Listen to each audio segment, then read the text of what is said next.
It was Duke Ellington's band. And my dad would say, yeah, man, get it. Get it, man. So I'm watching my dad talk to the television. I remember that scene like it was yesterday. And I just thought, well, Dad likes it. It looks cool. It sounds cool. It must be fun. He's having fun. It must be fun. And that was my introduction to it.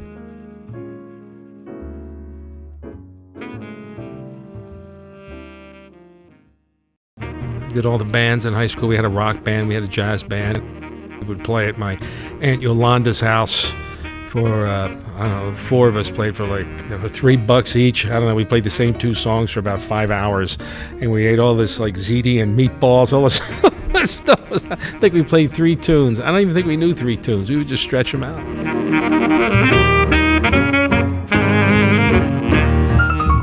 There used to be a record store in Philadelphia called 3rd Street Records where it was just jazz. They had a whole wall of John Coltrane, and that was it. When I discovered that store, that was a big mistake. But Sonny Rollins, Sonny Stitt, Johnny Griffin, because by that time I was playing tenor. And in jazz, if you play saxophone, it seemed at that time that a lot of the people that were breaking new ground and doing new things were the tenor players.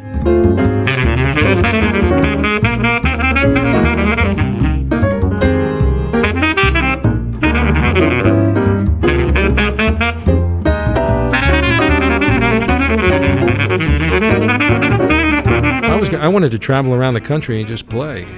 Yeah, like every jazz player does. And I was very lucky right out of grad school. I went to University of Miami in Florida for composition and arranging, and then I got the job at Maynard. And for 5 years, we traveled. We went everywhere. You couldn't pick a better boss, a better guy to go around the country with. It was everybody. We met everybody. Met Basie, met Dizzy, Art Blakey. I mean, I just, I was so lucky just to be holding on to his coattails as he like ran through the jazz world, and I was just holding on, man, just meeting everybody, and it was definitely great.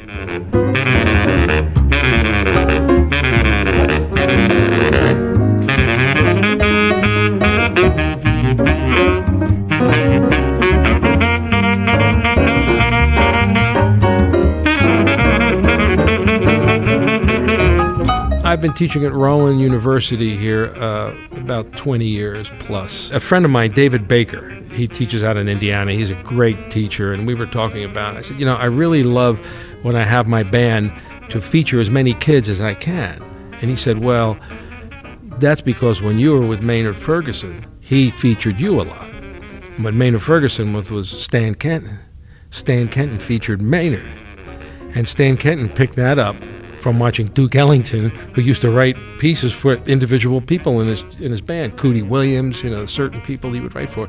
So he says, that's the lineage. Duke, Stan, Maynard, you, and your students. And I thought, whoa, I like that.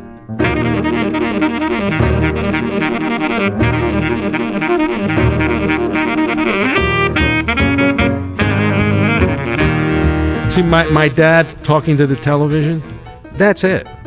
That's it. These kids, my door is open.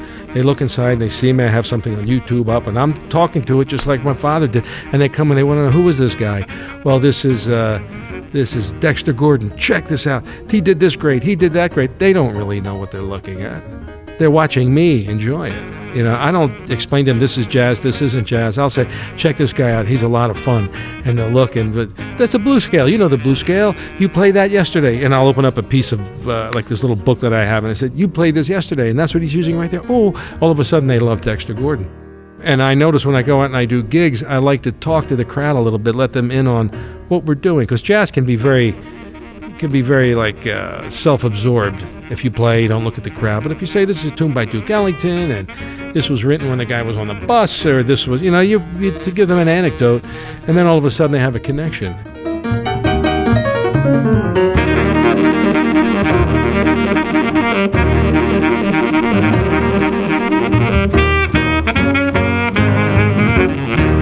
You spend a large part of your life learning these new things, new. And then what happens, if you don't maintain them, they start to leave.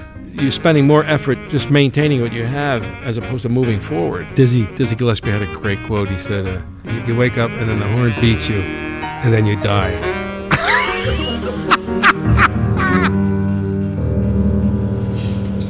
have enough? It's good. Good.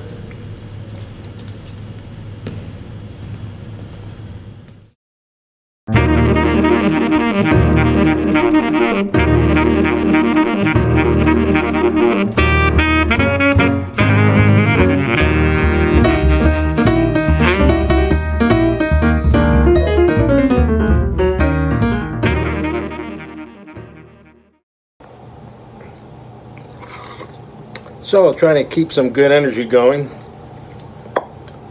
The tune Tenderly, such a great tune. My father loved it, and he would sing it, but he only knew one word of it. He would always go, da-da-da-da, tenderly, da-da-da, da-da-da, tenderly. That was it. I thought the song only had one word in it until I was 22, and I finally heard it. It's a great tune. The evening breeze caressed the trees tenderly. It's a great tune. And Maynard, oh my God, Maynard had a great arrangement of it. If you look at Maynard Ferguson, 1969, oh my God, the version is great. I never played it with him. He was already through with it when I was on. So I would have loved to, though. Oh, such a good tune. Anyway, a little mellow something.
Tenderly.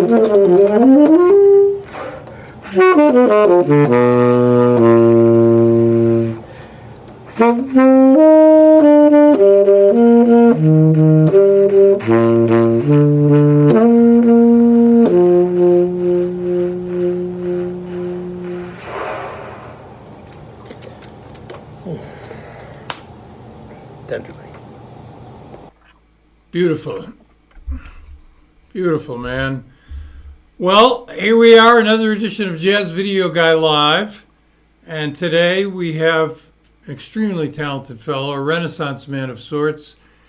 He's a performer. He's a clinician. He's played with some of the greats, including Maynard Ferguson. We're going to talk about that. Let's say hello to, from somewhere in lower New Jersey, Denis DiBlasio. Hey, Denis. Brett, hey. How you feeling today? Good. It's a good day. Good. Got a question. Thanks for having me. I got a couple questions, obviously. You're playing Tenderly, which is one of the great songs to play, and especially for a ballad. Do you find that people are playing ballads less than they used to? I don't hear a lot of people playing ballads anymore. Yeah, I think you're right. I don't hear them that much. I know.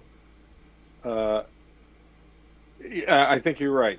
I don't hear it that much, and I think the concept is, I know when I teach students to play, and when they play a ballad, they can't wait to what we call double time it, turn it into a swing tune, so they can get out of the ballad, head, because they're uncomfortable with it. They don't listen a lot. So, and if you don't learn how to take your time, ballads can be uncomfortable. But I would play them. Billie Holiday, Jimmy Scott, Gene Ammons, Dexter, some of the people who really can marinate in a ballad, and then they realize, wow, it's about sound and longer notes, and it's a whole different way to play. And what happens is they just feel like fast playing or medium tempo playing is one thing, and then when you play a ballad, you just get that same medium tempo and just slow it down. And it isn't. It's a different way. Ballad is a different way to play medium tempo, real fast tempos. So it isn't you learn a lick or a pattern and then just change the tempo. It's a concept. And if you're not listening to these people play, and most of them don't, these kids are so, and I'm referring to my teaching because I'm doing it so much now. It's not part of their life. Very few of them are listening to ballads, and hurry up and enjoy a ballad. It doesn't happen. But yeah, so you hear it a lot less. I miss it. I love it. Ballad is, Yeah. Yeah. What about learning the lyrics to a song? Do you think that's helpful? Oh yeah. Well, everything helps. Yeah, I think so. I mean, I know some people don't. Some people do. It certainly helps your phrase. But I like to learn the lyrics of it. Sometimes Branford has a good thing about, when we play this instrumental music to people, most people don't understand what it is we're doing. And he stated it beautifully in an interview somewhere where he was saying how, you have to have a spirit or an emotion to it or an energy or look like you're having fun, because someone who's coming to see you play doesn't know all the stuff we're doing. Too much stuff, theory and all this stuff, but they can feel something, If you have a ballad with lyrics, the story's already told, but when you're playing instrumentally, you have to convey something. But I will say, I had a student play Somewhere Over the Rainbow, and they never heard the lyrics, so they were chopping the phrase all over the place. So if it's somewhere over the rainbow, way up high, boom, that's two. Ba ba ba da da do ba, boo dee da. I mean, you can join them, but you don't go somewhere but the rainbow way up high. You won't chop it unless you don't know the lyrics. Then you very well can chop it up. So when I teach ballads to students, I always have them learn the lyrics and be able to say it, because just saying the lyric will help them at least group it right. Still doesn't mean they're going to phrase it right, but at least they won't do an illegal cut. You know what I mean? Yeah. But you can tell if they don't know the lyrics, you hear all types of stops and starts let's just call them historic. Yeah. We got a comment here. Gentleman named Alex Bowler says, whenever I hear music with DiBlasio playing, I can't help but pretend in my head that I'm the one playing. He's amazing. Alex. So, Oh, thanks, Alex. thank Oh, you. wow. That's a beautiful comment. Nice stuff. So, how did you get, why the baritone sax, Dennis? Well, it's interesting. It's a long story or short one. I'll give you the long one. Whatever. I always play tenor. I love the tenor, but I love the guys with the big sound, deep sound, Sonny Rollins, Dexter, guys that had the dark sound. And some of the tenor players, they create on the bottom of the horn. A lot don't, but Sonny would do a lot of things on the bottom of the tenor. And I think maybe I just like the sound of it. So I had a chance to play. I played baritone in. I played in college. I played tenor, and there was a baritone on the chair. I just picked it up and just blew in it. I just went butted it up, and as soon as I did it, Manny Album, who was our teacher at the time, he looked and he says, "You're a bari player." And I never played bari. I said, "No, I play tenor." And he goes, "No, you're a bari player." And I never thought about that ever. And then I played tenor. I went to graduate school in Miami, played tenor.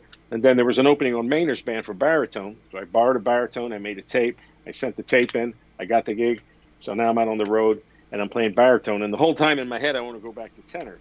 And when the tenor player left, I asked Maynard, "Would you mind if I try out for the tenor chair?" And he goes, "Well, okay." And when he talks like that, if you had any radar, you would know he just said no. But not everybody had radar. So he would say, "Well, yeah, if you want to." And I said, "Well, talk to me. What do you think?" And he said, "Well, it's nice to have a bari player play bari and not an alto player or a tenor player play bari." And in my head, I'm a tenor player because I'm all the advancements were happening on tenor. You had Michael playing and like Sonny and Coltrane and that. If you wanted to hear the latest stuff, it was mostly happening on tenor. So I said, "Well, you're not the only person who said that." And I told Maynard the story about Manny Album years later, years before. And he said, "Well, I heard you play tenor, and I like it," because Maynard would never get critical like that. He didn't want to hurt your feelings. And he was a nice band leader, and he was. So he said, "It's nice to hear someone play bari who plays bari." And I said, "Man," Manny said the same thing. And he goes, "Oh yeah." Because when you play saxophone, we can all play all of them, soprano, alto, tenor, bari. But he says, when you play bari, I hear who you are. And when you play another horn, I hear who they're trying to imitate sometimes. And he said, it was funny, he said, a lot of people are playing an instrument really great at a high level, but it's the wrong instrument for the personality. And he said, you don't pick it. You don't get to pick it. It kind of picks you, and I was like, really? Huh. So then I started listening a lot to Nick Brignola, Bruce Johnstone, Ronnie Cuber, Pepper Adams, and I started to like the bottom. So I think part of me was always hearing the bottom. I liked the low end. And then when I quit the band and I got off the road, I could play whatever I wanted. So I brought a tenor to one job, and after about 15 minutes, I was like, man, I'm not feeling this. Then I brought an alto to another job, and after about 10 minutes, I was thinking, wow, I could play it, but it's not me. And I started to bring the bar, and I was like, you know what? These guys were right. And then I was teaching a student who played alto for 4 years, and the very last day I saw him, he said, "I have this soprano. You mind if I play it?" I said, "No, take it out." I was doing some paperwork on him. He was graduating. And as soon as he blew in it, he sounded like a different person. I said, "Man, you're a soprano player." And he's telling me, "Well, no, I'm an alto." I said, No. As soon as you blew in that soprano, you blew in it different. Your sound was different. I could almost hear your personality. You only played 2 or 3 notes. And then I realized, man, this was me 30 years ago. So playing it's not like it's a wrong instrument. You can play it. But when you're talking about playing and in jazz, we're trying to get our personalities out of our instrument as opposed to you're trying to match up with another instrument. Like the classical and the jazz thing they're just as hard, but in opposite directions. And to be able to get an identity on a note because of your sound and approach is kind of what you're looking for. So I think it kind of picked me after a while, and then I finally realized, I could play whatever I wanted, but I choose bari. My life would be easier if I carried a lighter instrument. Yeah, like a flute would be good. That would make life Uh-huh. easier. One question about the baritone sax, I've never asked this. Because it's big and heavy, does it take more air to play? Uh, it doesn't have to, not really. You can use a lot more. If you listen to Jerry Mulligan, you're hearing someone who doesn't necessarily uh, like throttle a lot of air through the horn, or you can hear someone play tenor sax lightly, and then you can hear like Sonny Rollins or Coltrane. They're trying to straighten it out. You could almost feel like, but there's guys. You listen to Pepper Adams, and it just sounds so big. So yeah, it can, but you don't necessarily have to. It is a weight issue. You have to figure out your physiology and how you're going to. I'm looking around for all these neck straps and harnesses I have because it will wear and tear, on you a little bit. No one designed these instruments to be ergonomically correct. No one said, let's design a baritone for your health. People have pinched nerves in their neck. Flute players wind up with radial nerve damage and carpal tunnel. So you have to make sure your posture is right and your whole technique is good. Because as you get older, it seems like the horn gets heavier. It's 12 pounds at the beginning of the gig, and at the end it's 20. Yeah, I can understand that. So you mentioned that a gig with Maynard was the catalyst for you to really get serious about the baritone. How did you get with Maynard? And when you were first in the band, excuse me, did you know all the charts already because you'd listened to the music, or what was the beginning of the early days with Maynard like? Oh, that thing. Well, I was in Miami, and I'm from the Philly area, and what was happening when I was down there going to school, there were places you can go and sit in with Ira Sullivan and a lot of the guys in Miami who would come back. So there was this place, this Unitarian church on Monday nights where they had sit-in, and all of us would go, and it was run by Ira Sullivan, who just passed away, I think, like 2 weeks ago, something. And he was great. And at the time, maybe 5 or 6 guys were on Maynard's band who lived in Miami. So when Maynard's band took a break, these guys would come back to Miami and hang until the next tour started, and they would go to this sit-in. It was for the whole town. It had nothing to do with school. I mean, I was down in Miami because I was going to school there, but it had nothing to do with the sit-in thing. I was just hanging out, trying to meet everybody. So I met the guys, and they would go and come back, and then I was I finished up, and Eric Traub, who was a great tenor player, he was one of the people living down in Miami. He said, Maynard's going to be looking for a Barry player. Are you interested?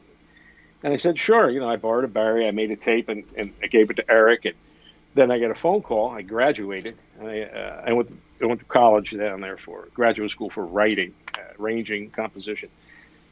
And then when there was an opening, they said, they must have played the tape, and I didn't realize it at the time, but the person who recommends you kind of go through this little grilling thing where is he going to get along with people? Is he on time? Or that business, So somebody vouched for me. It was Eric, who I didn't realize till later, because when I got people on, I saw how the system worked. And so I got the gig, so I got it. And then I went out, and so the whole time in my head, I'm a tenor player. I just grabbed the Barry to make a recording. But I got on, and then that starts a whole other series of stories. I mean, that's a book. But that got me on, and the tunes I got his recordings, like the latest ones, because the ones that I liked were Slide Hampton and Color Him Wild with Clifford Brown and Clark Terry. That's the stuff I listened to. Don Sebesky's writing, Willie Maidens' writing, all that great playing. So the Rocky stuff and the Chameleon, I got a hold of it and I listened to it. And then they sent me a book, but the book had like 150 charts in it. So I'm thinking, wow, this is a lot to look at. So I'm going through it. And then when we started the tour, they hand out a lot of new music and hardly anything from the book we did, because he was always into new guys bringing new charts in all the time. He always kept changing things, but he would play a couple of he always would throw the audience a bone every third tune. So they would, you play something that they would like, or he would do MacArthur Park or Rocky. That was his big hit. And but he was always basically sight read it when we finally got out there, because even though they sent the book, you never knew what he was going to call.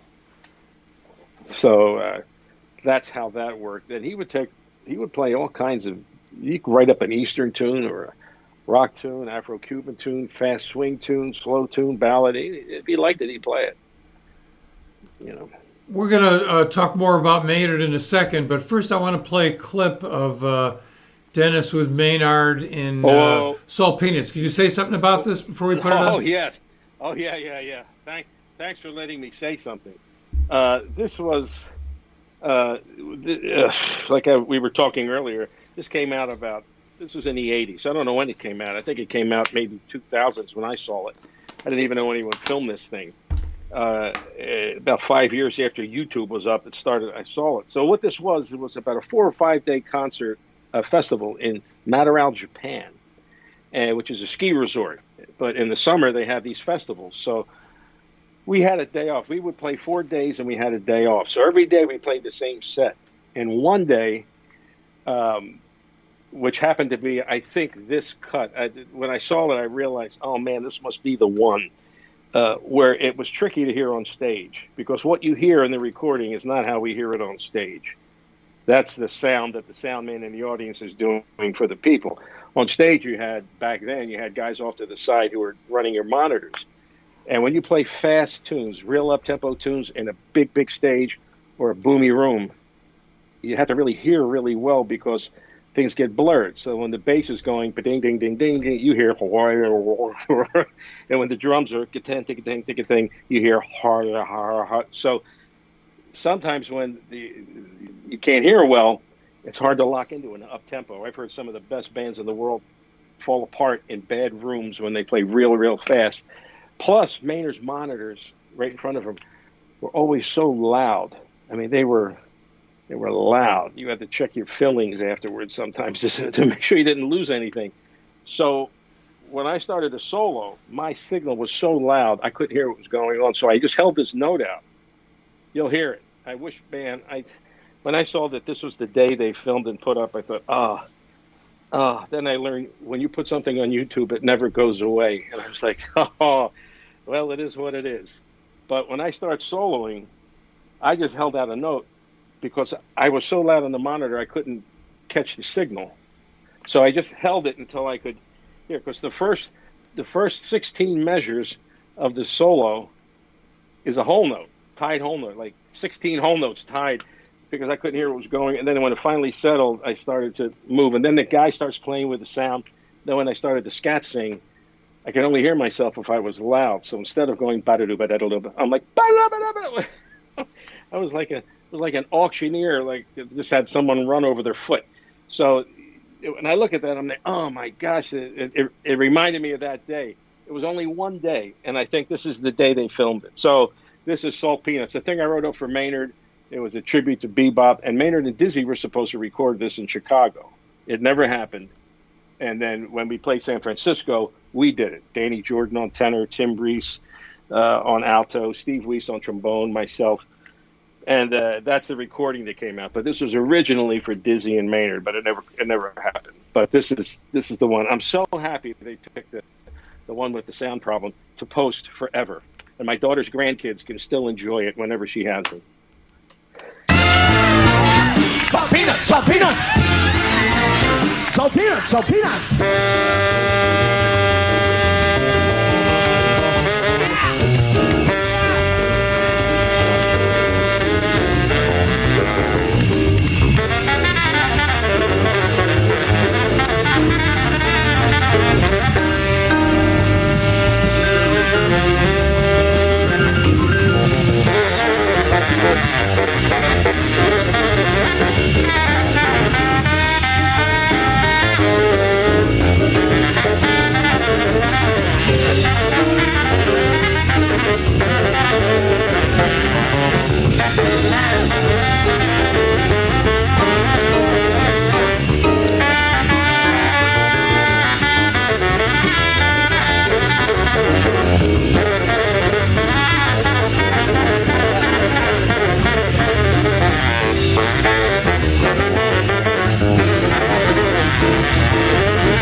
Denis DiBlasio.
Oh, yeah. Wow. I've been listening to Maynard Ferguson since 1963. I never get tired of him. It's unbelievable. So I want to ask a couple things about Maynard here. How do you think you grew musically during the time that you played with Maynard? Oh, I think it's everything. You know, I was lucky to have graduated from grad school with some arranging knowledge, thanks to teachers like Ronnie Miller, Gary Lindsay, you know, the guys who taught me. And so when I was on the band, I had some idea of how to write.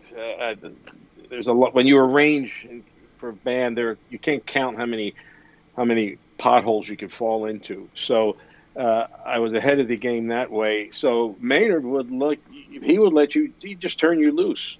If you could scat, if you could play this, everybody up there on that stage had something that they could do, and Maynard made sure that you came out front and you did it.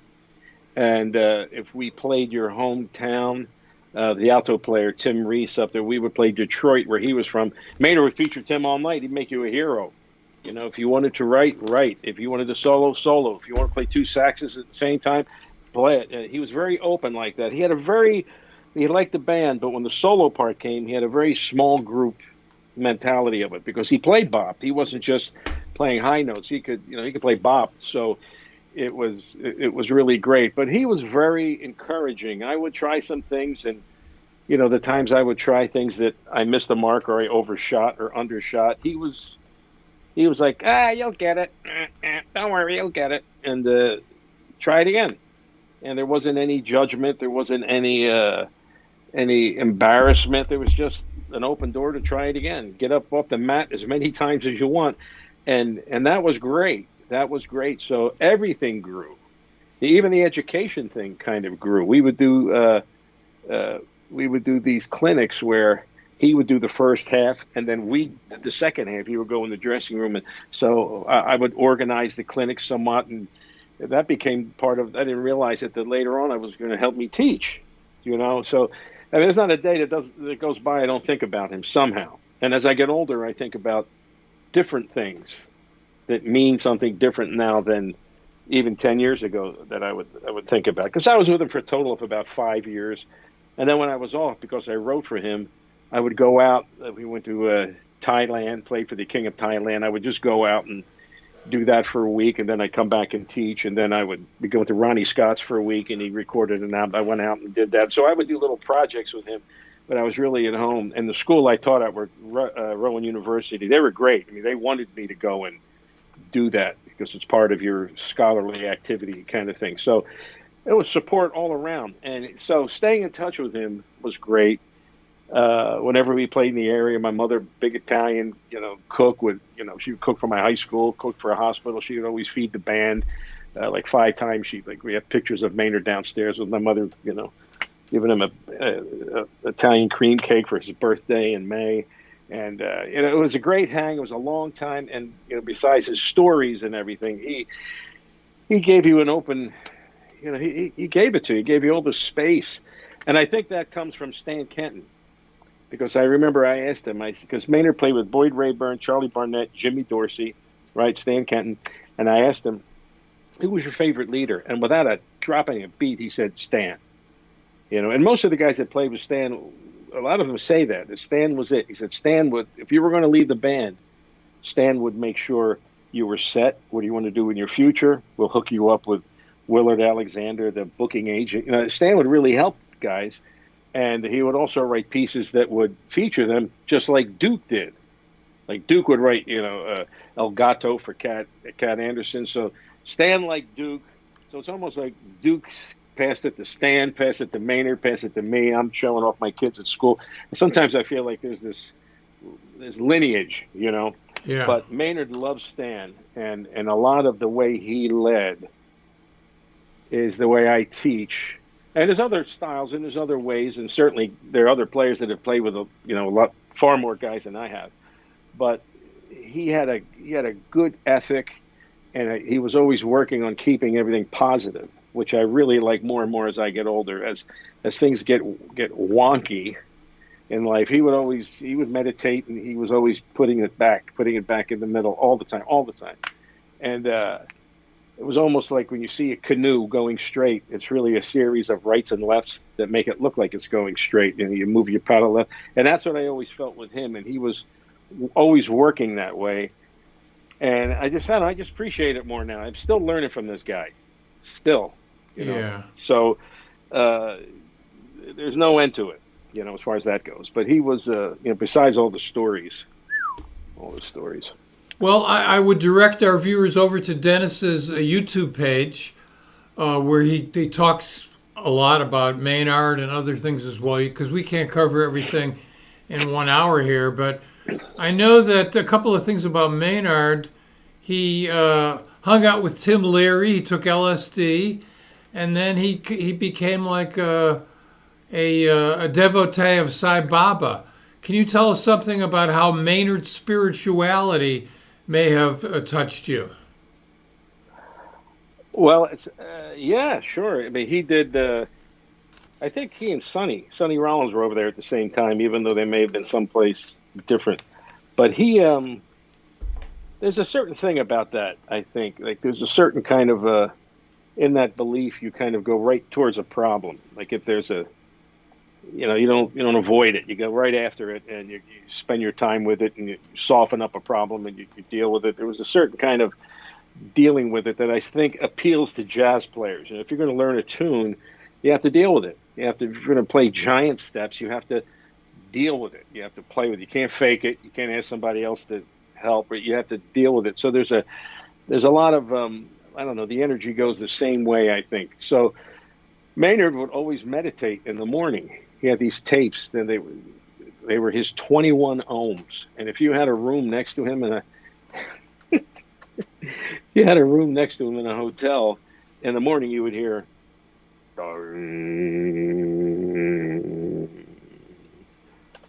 He would play this tape. He would set up his Fuji table. You could smell the incense burning. And a couple of times we were, I don't know, I think we were down in around somewhere in Mississippi. And when you burn that out, he would burn his incense. And if you don't know what it is, then you think something's on fire. So a couple of times they called the fire department on him because they didn't know what was burning. And then the chief comes, they open up the door, and Maynard has his table, and he's meditating. He's meditating. Here comes the fire chief with the helmet, you know. But he always worked at it. He talked about it. He talked about his belief. The band went to India. I didn't go because the band went to India, and then as soon as I was on the band, they didn't go for a few years. The dollar was bad in Europe and overseas, so we stayed in the States. And then as soon as I left, the dollar changed, and they went to Berlin when the wall came down, and they went to India. So I missed the trip, but he would bring the band sometimes, and they would stay at his retreat, Satya Sai Baba's retreat. But Maynard would meditate all the time. He had a necklace that he wore. You know, he always meditated. He would meditate before he went out on stage. He would meditate every day in the morning. And when he would get mad, I saw him mad twice in 5 years. And immediately he kind of reeled it back in. Like, he didn't function well in anger. It kind of threw his whole thing, you know. And but he worked at it. So, I mean, he was human. He wasn't always happy. Everybody sees him happy. He's not going to go out on stage and get mad, even though I did see that one time. But it takes a lot to rattle him. But he always would try and work and bring it back, which to me made it even more human. So for me, now, getting older, right now I'm 66, that means more than anything. You know, how to see everything that's going on, not deny it, not hide from it, deal with it, but keep it positive. That's a lot of awareness going on and intent to kind of make things right. But he did it all the time. We just saw it every day. But we're a bunch of kids. You know, we're on the road with a guy who's like a legend, and you see it. But now that I'm away from it, I get it. I get that part more than ever. So, yeah, I mean, it's like a real blessing to be around somebody who's that way, no matter what. I remember I talked to Wayne Bergeron about Yuan Razy when he took some lessons with a trumpet player who played in Chinatown, all the film scores, Marathon Man, you hear this beautiful trumpet playing. And he says this guy was like a yogi teacher. He was put here to be good and leave the world in a better place. He goes, that's all I can say about it. He was just the way he was real. He was compassionate. He was empathetic, and he was real. And he was going right for the truth in things, and no junk dripping from him. I don't know if that makes sense, but as I get older, I just appreciate that thing with Maynard as far as, In fact, when he passed away, they called me, and he had these little red books that he got from Sai Baba, little sayings in it. And they called me up. They said, look, we have a bunch of Maynard stuff. Are you interested in anything? And I said, can you send me one of those little books that Maynard had? He had like 100 of them laying all over. And they sent it to me, so I have it. It's wrapped in a bag over here on the shelf. Yeah. Got a question here from Benny Lessing.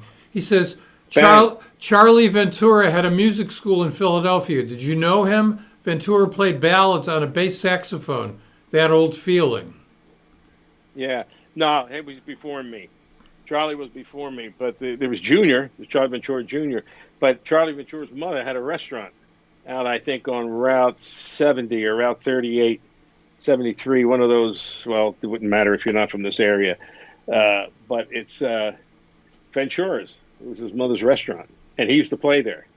So I saw him once, but I was too young to know who he was in the scene. But Charlie was playing with everybody, that Metronome All-Star Band with Bird and all those guys in it. He was in that. But when I saw him, I didn't quite know who and what he was about. But, yeah, he's known around here. He's like a local. There are a couple of guys from around here that, Frank Tiberi, Richard Groove Holmes. There's a couple of guys from this area that are, they're our guys. Yeah. Mike Farmer, who's one of our viewers in the United Kingdom, says, this is a comment, he says, I saw Eric Taub in New Orleans with George French Quartet. Had a Gene Ammon sound. Oh, Eric Traub, he lived in New Orleans. And then when he left Maynard's band, he lived there for a while. He passed away a little while ago, which was sad. But he was great. He had a Gene Ammons sound. He understood the history, and he loved Steve Grossman. So here you have a guy with a sound like Gene Ammons, big, beautiful tenor sound, and sometimes he'd have this modern approach. So you're mixing this great sound with this harmonic concept. It was just a great player. There were so many great players, Brett. So many. My gosh, there're just so many just fantastic players that could do everything. Especially now, they add another octave to the horn. They're playing technically like in a whole nother level. They're playing in time signatures, so they're so 11/8. They're playing in the time signatures with the bottom numbers odd, which I know it's just so crazy. But there's so many great players. But Eric was, if you heard Eric, you would know right off the bat he was the real deal. Eric Trout. You know, when you mention crazy time signatures, I think of Don Ellis and his big band. Don Ellis. I saw Don Ellis. He played with Maynard, too. Don Yeah. Ellis, he had some great stuff. But Don Ellis, he was one of the first to really, Brubeck did Take Five and things like that. But Don Ellis would write a tune that would be a 13. But you group it in 2s and 3s. So when someone writes something in 7, they don't count 1, 2, 3, 4, 5, 6, 7. They count 1, 2, 1, 2, 1, 2, 3, 1, 2, 1, 2, 1, 2, 3. So they count it off in the subgroups. So I remember Don Ellis said, "This is a song in 13. I'm going to give you one measure." And he turns around to the band and he goes, 1, 2, 1, 2, 1, 2, 3, 1, 2, 1, 2, 3, 1, 2, 3, 1, 2, 1, 2, da, da, da. And the band came in because he counted off the groupings, and it sounded like, it just sounded like he was stuttering or something, But it was he was great at it, and he could play that stuff. He could swing that stuff. It takes a long time to feel that. But he was great. He was great. Yeah, he passed away from a heart attack. I think he was only in his 40s. But he did the soundtrack for the movie French Connection that I've always absolutely loved. Here's another question from Anne of Springfield. What baritone sax players do you listen to or have you been influenced by? Pepper. I don't think if you play baritone sax, at some point you're going to deal with Pepper Adams. You can't help it. He sort of busted it loose for everyone. Ronnie Cooper, who I know, I met a few times. Ronnie's great. Bruce Johnstone is a friend of mine. Great. Bruce Johnstone could play any style. If he played a bebop tune, his solo would be bebop. If he played a bluesy tune, his solo would all be in blues. If he played a calypso type thing, his whole solo would be in that style. Maynard liked him. He called him the chameleon, that he would adapt to just about anything. And then another friend of mine who passed away, he was great. We played together a few times, Nick Bergnola. Oh, yeah. Nick was so real instinctual player. Those are like the big four. Yeah, I mean, I listened to Mulligan at some point, but I kind of like the hard boppers. I kind of went that, a little more aggressive, I guess, East Coast style, if you want to say that. But there's a whole slew now. You have Gary. I know Gary. Gary's a friend. He sounds terrific. I mean, there's so many great players. But the four I listen to, if I had to put them all together, it would be Nick, Bruce, Ronnie, and Pepper. What is the Maynard Ferguson Institute? Oh, well, thanks for answering that. That's good. Is that a question from you, or is that in the thing? That's from me. From somebody. Oh, okay. All right. I'll make sure to answer it then. I want to make sure I get the check. So when I got the job as head of the jazz program, it was Glassboro State College. Eventually it turned into Rowan University. They changed the name. And now I'm in charge of the composition program too. I had a chance. I talked to the dean at the time, Don Gephardt. His brother was Dick Gephardt, who ran for president way back. Yeah. So Don was our dean. He went to Juilliard, great clarinet player. And he was talking about, I wanted to give Maynard a doctorate, because that's one of the things I could do, give Maynard an honorary doctorate. And through the process of doing that, he said, why don't we set up an institute? And I didn't really quite know what that meant. And really what it is, it's a foundation that if someone wants to give money to the jazz program through the Maynard Ferguson Institute, and that's what it's called. It's not a school. It's more like it's just I don't want to say it's an account, but it's more like of an endowment. but they call it institute. That's what they called it then. I didn't realize at the time like what the difference was, what it would be. But that was the idea of the Dean Gephardt. Instead of let's just not give Maynard an honorary doctorate. Let's give Maynard let's form an institute for in his name. So that's what we did. I'm the director of it. If people want to donate, you can find it online at the Maynard Ferguson Institute or Rowan University. You can find it. And but we did give him a doctorate. And then so I wrote him, his nickname was Fox. He had a couple nicknames depending on what era you were with him. We called him Boss. Some guys called him Maine. But way back, they called him Fox. So I wrote a song up for him, Dr. Fox, PhD. And that's on the last the last thing that we did, the one and only Maynard, like the last recording he did, Maynard, the one and only. This was dedicated to that moment. But we gave him an honorary doctorate, and man, that was funny. They said, could Maynard come and talk to the graduating class? And if you ever heard Maynard talk, you were thinking, oh man, I don't know if that's going to be a good idea, because he could drift. Like he would be, well, thank you so much, and well, it's great to see you guys, and my dog fell in the pool and the hair clogged the filter, and Flo had to get the pool, but it's okay, it's all right. Sometimes we burn out and he's going. We were like, oh, I don't know if you'd have to get up there and talk, but he was good. He could turn that on and off. But we gave him a doctorate, and to me, when we gave him that honorary doctorate, I felt like I could have retired right there. I felt like, you know what, this is something I could do for him. He won a Grammy, he's got all the awards, he's been traveling. But to give him an honorary doctorate while he was alive and not have one of those, after you're gone type thing. Yeah. But he was proud of it. It was great. So I just, it was like, Well, it was appropriate. You deserved it. We were talking yesterday. You mentioned how you still are doing rehearsals with a band.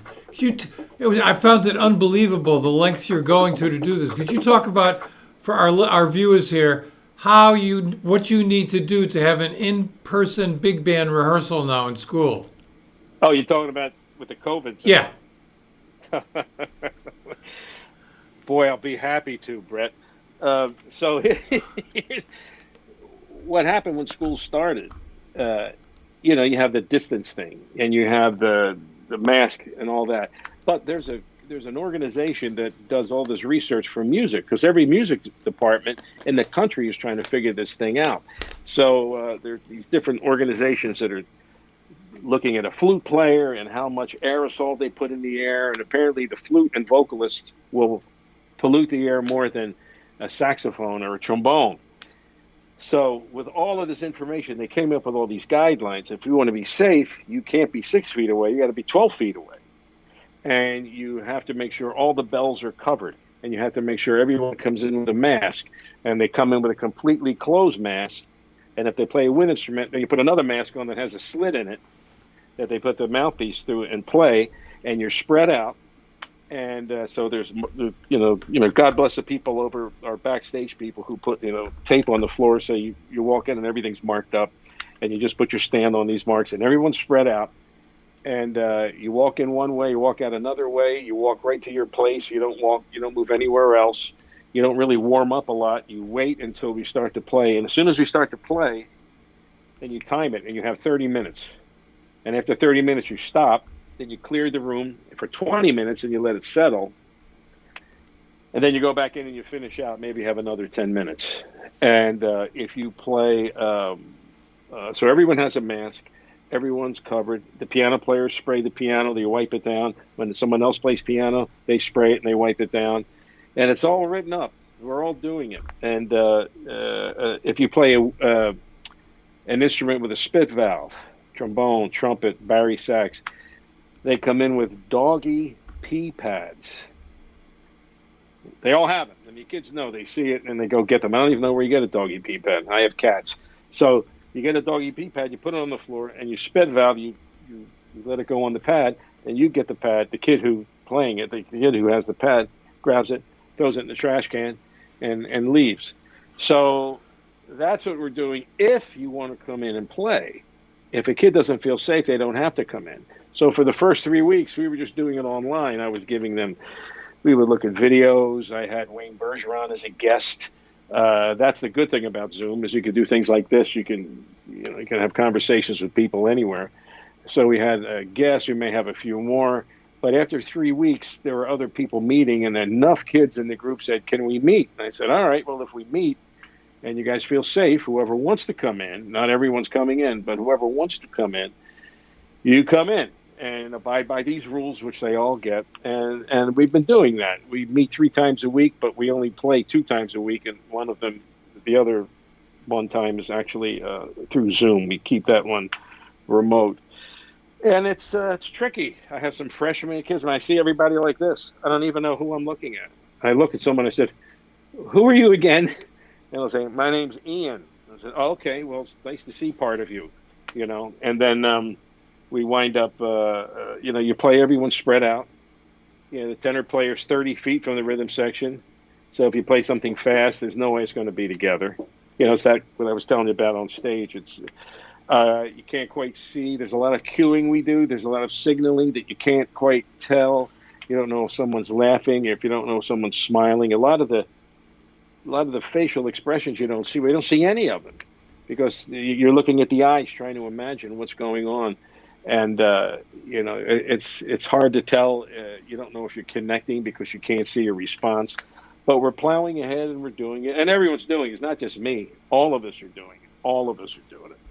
And it's hard. So we're doing the best we can with what we've got. It's that thing of putting it, there's plenty to do this with. But if you just kind of keep going, you get some things that you can actually do. So if you do a concert, it's always virtual. They'll stream it. You're not allowed to come and see anything. But it's the vocal people and the flute players that actually supposedly put more of that stuff in the air more than anybody else. And the Mylar thing. My group's not that big. Let's say I have a big band, so I have about 18 people, and I would say 13 of them show up. Wow. Dennis, how many years have you been teaching? Boy, I would say around 27. I started part-time, and then I became full-time. So I think if I count exactly when I started as a part-time, I would say maybe around 30, and then it, eventually morphed into like a full-time thing. But as soon as I got off of Maynard's band, I was teaching. Different schools: Temple, School of the Arts, Glassboro State College. And how have students changed over that period? Your first students, their knowledge of the music, their enthusiasm, all that stuff, versus today's students. Or is there a difference, do you think? You mean in terms of what they know about the music, how enthusiastic, how they actually learn?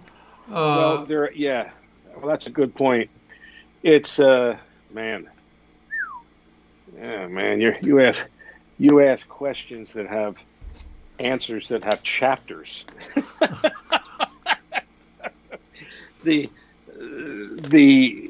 Yes, it's different. What I've seen is different. I live. I think if I was in a high-powered area like New York, close to New York, or L.A., or right in Chicago, maybe you would have like a different,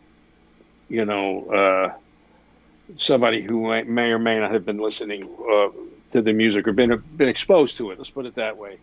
But what I've seen is every 7 years or so, there's a big shift in, I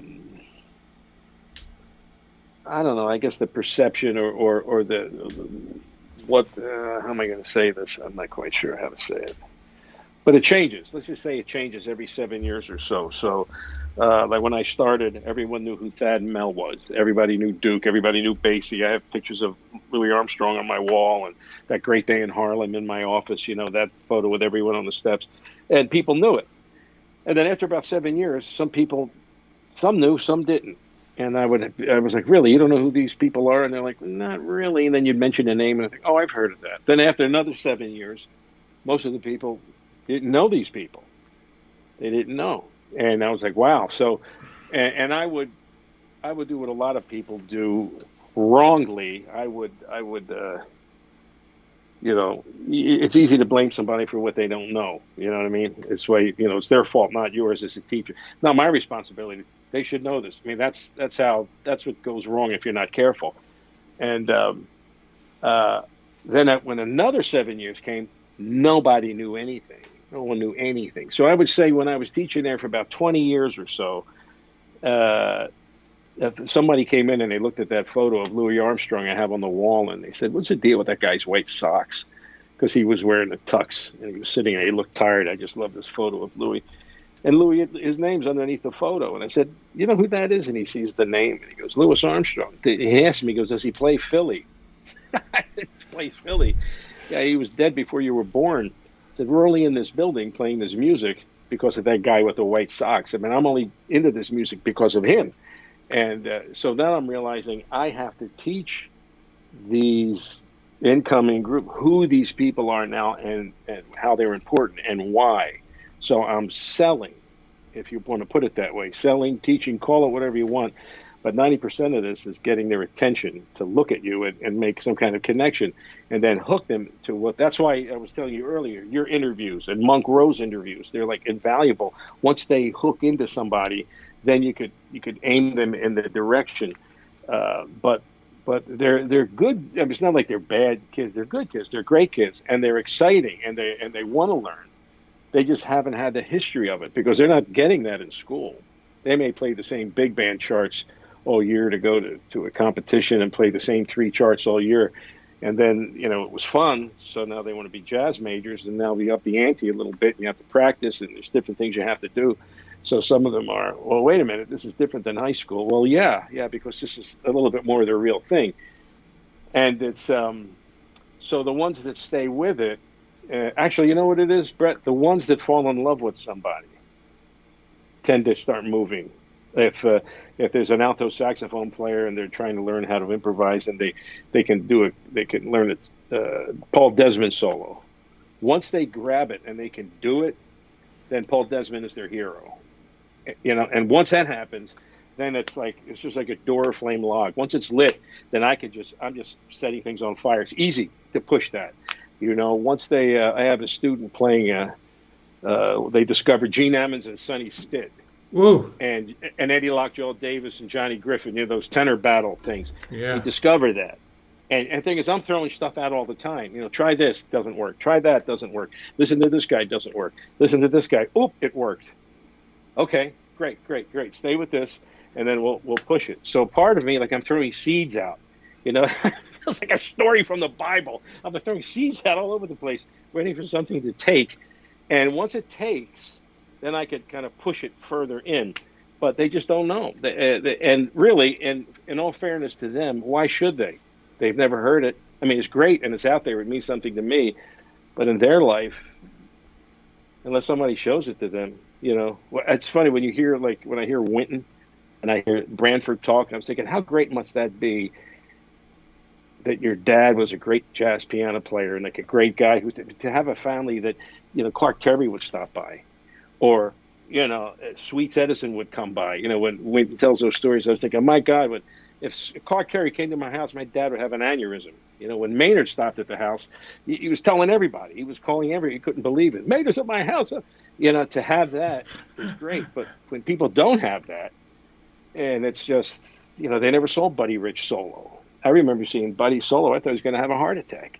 Yeah. I remember seeing Maynard as a kid thinking, I didn't know. I saw Sonny Rollins live. I was thinking, I didn't even know you could do that on a saxophone.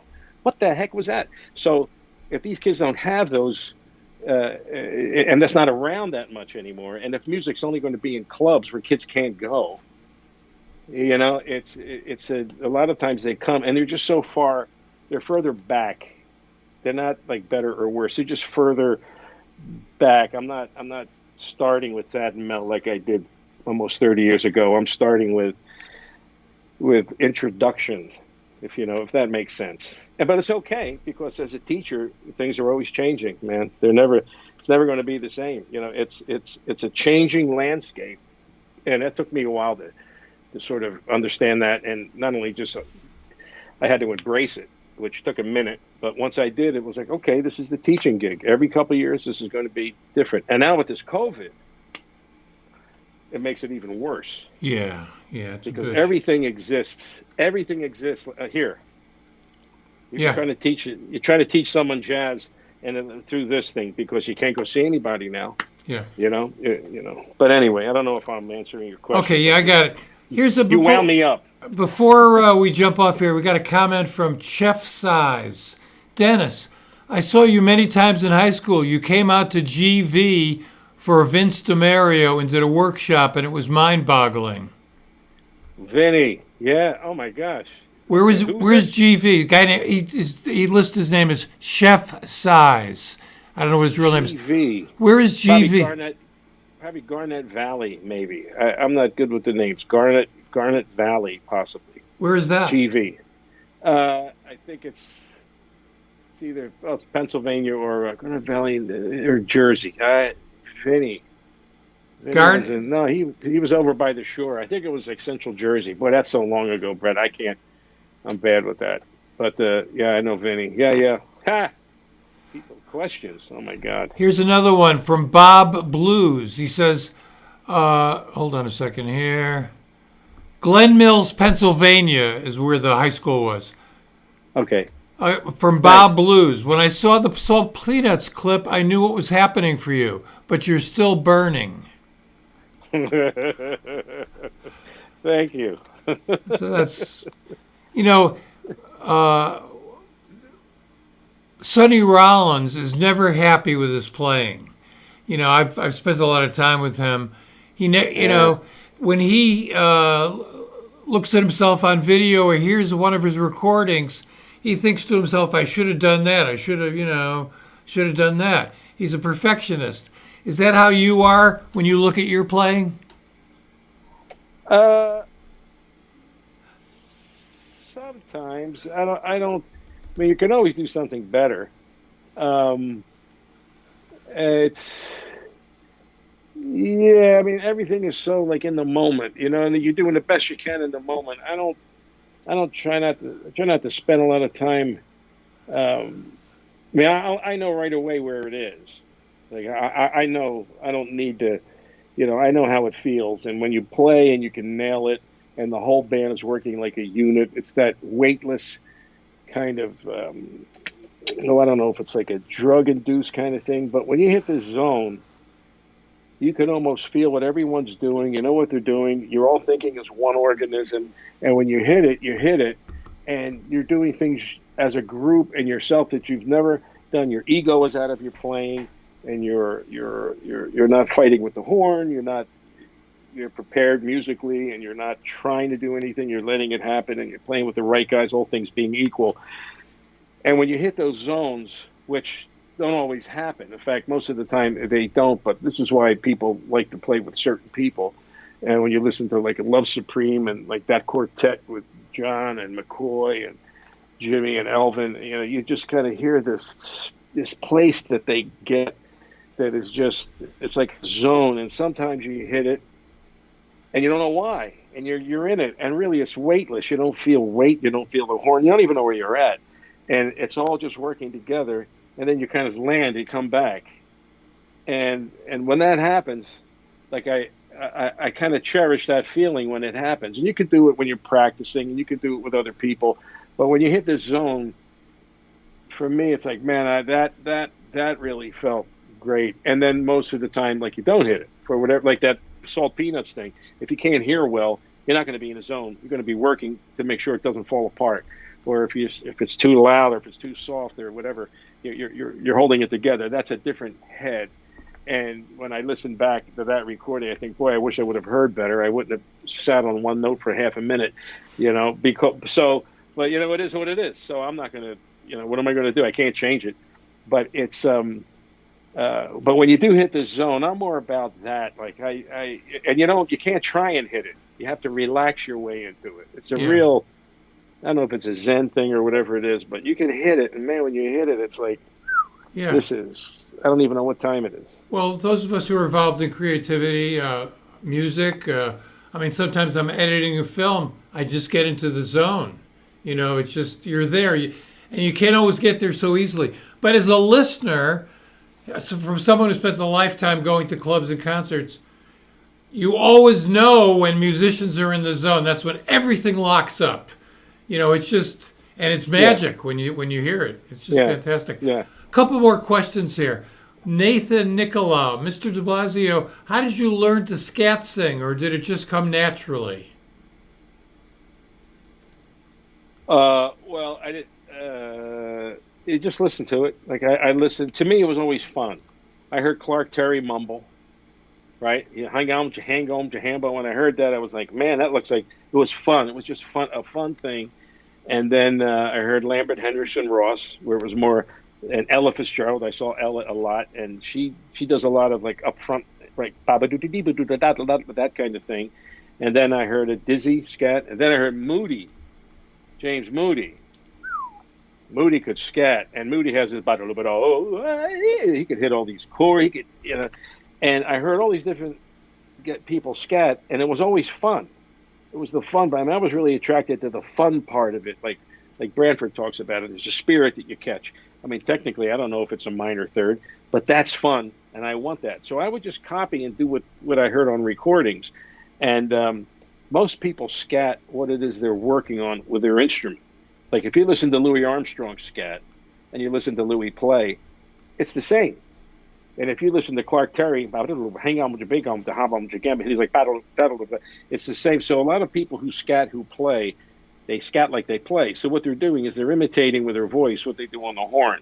So even though scat is a vocal thing, it's an instrumental technique done with your voice as opposed to a vocal thing. Because we have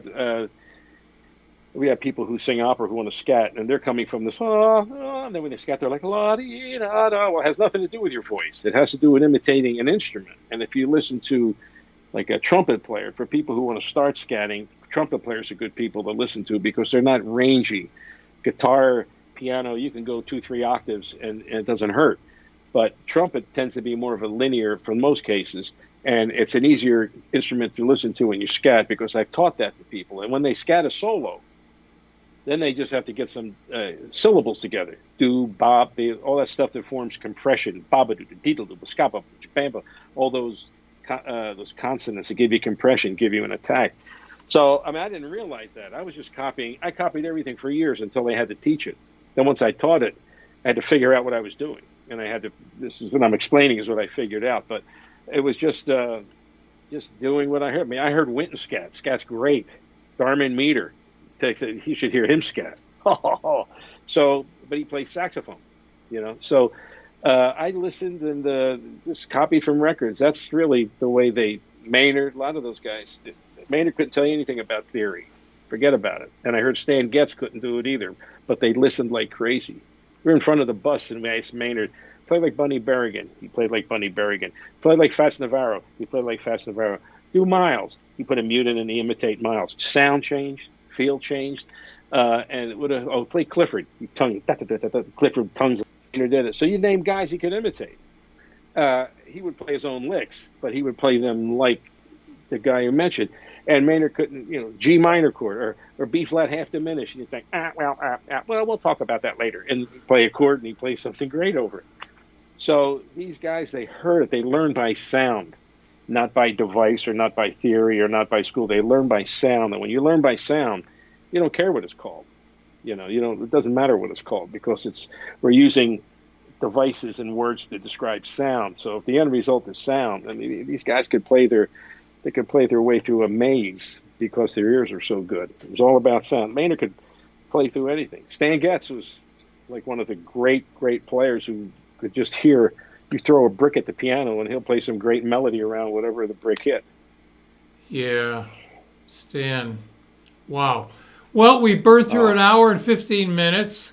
We could talk for much longer. Can you come back sometime? We'd love to have you again. Oh my God. What are you doing in 10 minutes, Brett? Gonna go eat some pasta. Good, absolutely. Yeah, right. No, anytime. I would love it. This is great. And the questions are great. And thanks for having me. I love what you're doing. And like I told you before, all that stuff you did with Sonny, he was my guy. And man, that's like, your stuff is, I keep saying you and Monk, your stuff should be in curriculums. Well, because to have a chance to just hear what some of these guys are about, my job now is to introduce them, these kids to these people, and then they go and they see what you guys have done. But thanks so much, man. This is great. Well, thank you, Dennis, and thanks to our viewers who came from Sweden and Argentina. Yeah, Stockholm, Sweden. There's a lot of Italian. There's a lot of DiBlasios in Argentina. Oh, really? Raul DiBlasio was like a pop star over there, and plays piano. And we may be related somewhere in the back, because when they came over, a lot of Italians went to Argentina, and they went to New York, Philly. Well, one of our viewers just summed up the show. He says Dennis has a big heart for teaching and the music, and I would have to say that really comes through. Next week, our guest will be Marvin Stamm, who many people in the public don't know, but Marvin's a first-rate trumpet player, played with Stan Kenton, did a lot of studio work, and we're gonna meet can't meet Maynard. Marvin Stamm will meet next week. So stay healthy, everybody. Keep listening to jazz. We need it.